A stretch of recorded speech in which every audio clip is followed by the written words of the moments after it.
gamit ng mga sikat ang napasakamay ng kolektor na si Boss Toyo. Yan ay ang isa sa 5 famous trophies ng tinaguriang Child Wonder of Philippine Cinema na si Nino Mulak.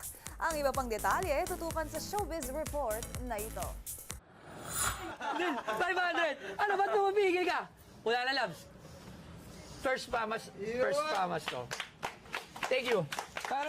Sa halagang ₱250,000, binili ng content creator at kolektor na si Boss Toyo ang isa sa mga Best Child Actor Trophy ni Nino Mulak mula sa Filipino Academy of Movie Arts and Sciences of FAMAS. Sa latest episode ng Pinoy Pawn Stars, nangako si Boss Toyo sa dating child star at entrepreneur na i-display nito ang naturang trophy sa museum na kanyang itatayo. Yan. Kaalagaan mo yan. I-restore natin. I-restore mo. The one and only Nino Mulak. Sa inulit ko, hindi lang isa yung ganyan ko, kaya ako binibenta kay Boss Toyo. Hindi mo naman binenta, actually. Yes, so, Alak mo naman nagbenta na eh.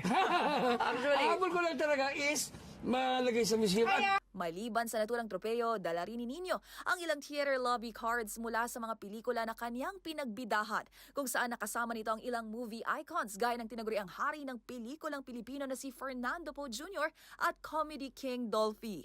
2 taong gulang pa lang daw si Nino nang unang umextra sa isang pelikula. Pero maliban sa pagiging aktor, ilang negosyo na rin ang naitayo nito gaya ng El Nino Apartment at ang kilalang Mulak Ensaymada. Samantala, bukod sa famous trophy na ito, ilan pa sa mga naunang binili ng kolektor na si Boss Toyo ay ang Gawad Urian Trophy ng dati ring child star na si Giro Manio mula sa pelikulang Magnifico. Suot na uniforms ng rap icons na sina Francis Magalona, Glock 9 at Chito Miranda sa music video ng 2005 hit song Bagsakan, at kabaong na ginamit ni Ding Dong Dantes sa highest grossing Filipino film of all time na Rewind.